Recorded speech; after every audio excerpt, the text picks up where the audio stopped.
Hey folks, it is review time. One of the best books I have read this year so far, hands down.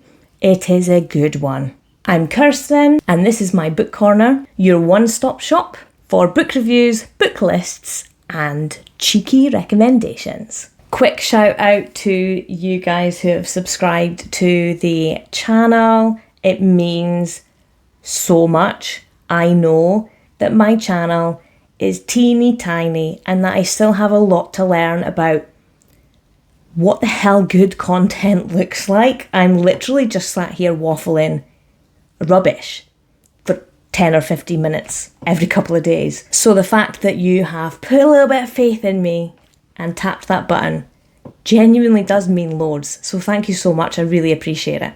And if you haven't subscribed, you know what to do if you want.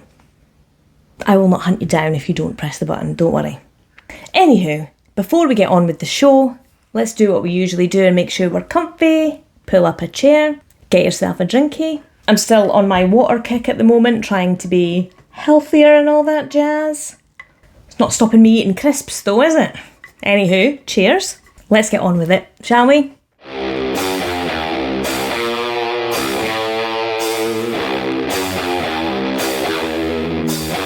Today's review is Shuggie Bain by Douglas Stuart. This book won the Booker Prize in 2020, so if you're familiar with the Booker Prize, you'll be aware that the books that are shortlisted, longlisted for the Booker Prize are usually very emotionally intense. They're dealing with quite deep subject matter, and they're usually exceptionally written. So you know what to expect when you're going into this book. You're expecting fantasticness.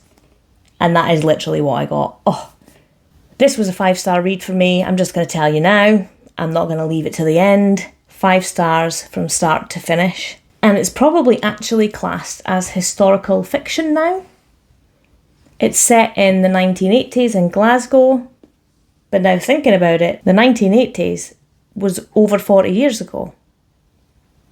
So although I feel like it's contemporary, probably is slightly verging into the historical side. Historical fiction is generally not my bag, but I am getting way more into it as I get older. I don't know whether my tastes are mellowing or whether I'm just a little bit less judgy.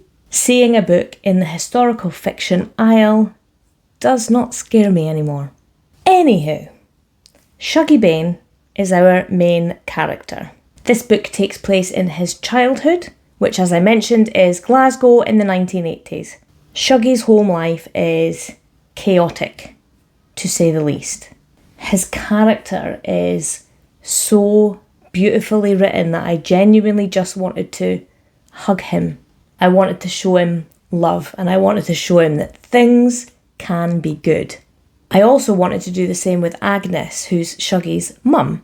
We also join Agnes on her journey through that same period of time. We see life from both of their perspectives. We see the things that they struggled through together and separately, where they just seem to be finding themselves constantly in circumstances that are stacked. The odds are just stacked against them from the very, very start.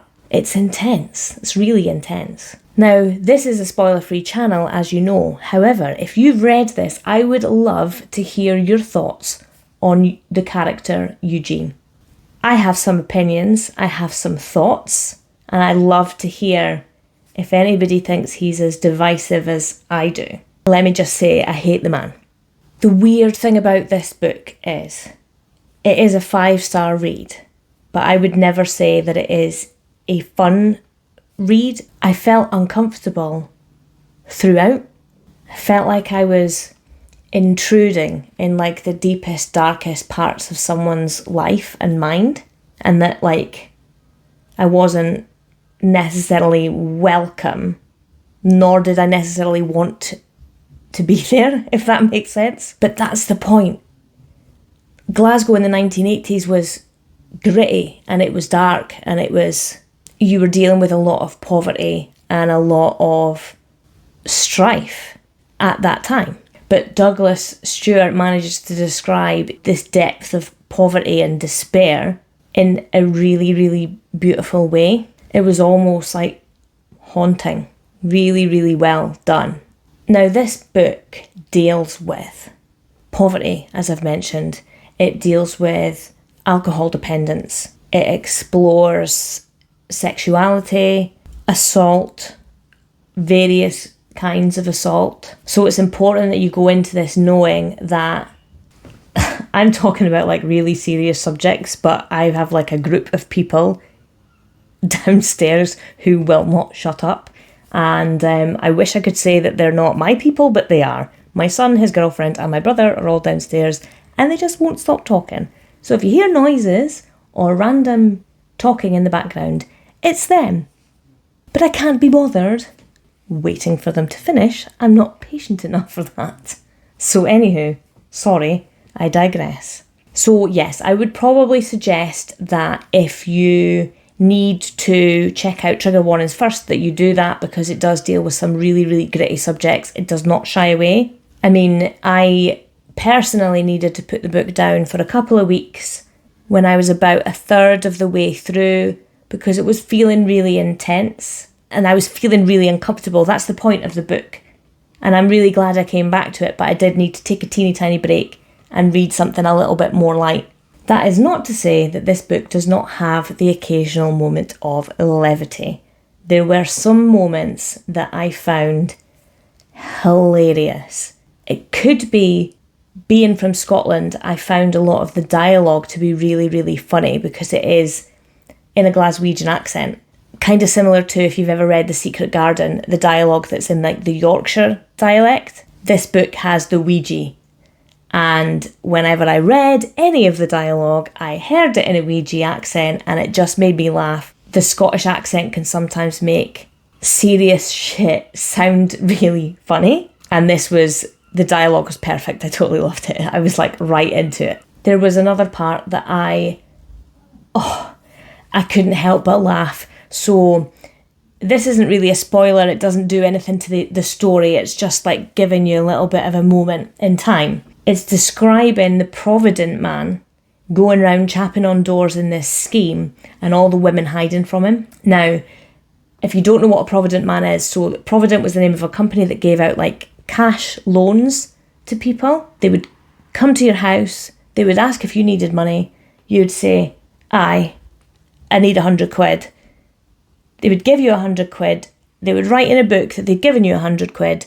And then every week they'd come round to your house and you give them £2 or £3 or whatever. Sounds really dodgy, right? It was pretty dodgy. The only people who really needed to take that kind of cash were people who probably couldn't afford to give it back. I had a Provident loan, probably about 20 years ago. And I remember also hiding from the Provident man on a Thursday afternoon when I knew I'd just put the last of my money in the electric meter and I couldn't give it to the man. So just the image of this being just tons of women in this scheme just hiding behind their sofas from the guy coming around to collect their £2. It's not funny, right? Imagine not being able to afford to give an extra £2 to somebody. But at the same time, it was just hilarious because I'm like, oh my God, I have actually done that. And I suppose it made me also feel a little bit bittersweet because I'm really fortunate that I have moved myself away from that kind of need. And there's a lot of people that probably are still living paycheck to paycheck, like how it's depicted in here. But yeah, I'm really glad I'm not the only person who used to hide behind the sofa to make sure the Provident man didn't think I was in. So all in all, the writing is stunning. I cannot even begin to describe the prose that goes on in this book. It gave me goosebumps. It was stunning. And I feel like it's not just a 5-star read in the sense that it's a really good book. I think it's a really important read to kind of touch base with how things were not too long ago. It deals with a lot of stuff and it is so good. So ultimately, if you want to read a prize-winning novel, especially as we're in Booker Prize season just now, read this. It's brilliant. And if you've already read it, let me know what you thought. especially if you're also from Scotland. Did you find the same bits funny that I did? Did you connect with any of the bits in particular? Or if you're not from Scotland, how did you find the dialogue? Did you understand what anyone was saying? Do you understand what I'm saying? I'm not even too Scottish. My accent's quite posh. Anywho, I digress. Yet again. That's me done for another day. Another day, another review, done and dusted. As always, I will be back in a couple of days. I'm here every Monday, Wednesday and Friday. I'm going to pop a link to my blog and to this book in the description below. Have a little look. And if you want to keep on top of the old content that I'm putting out on YouTube, tap the subscribe button for me and you will see me again in a couple of days' time. Thank you so much for watching. I really appreciate it. Cheerio!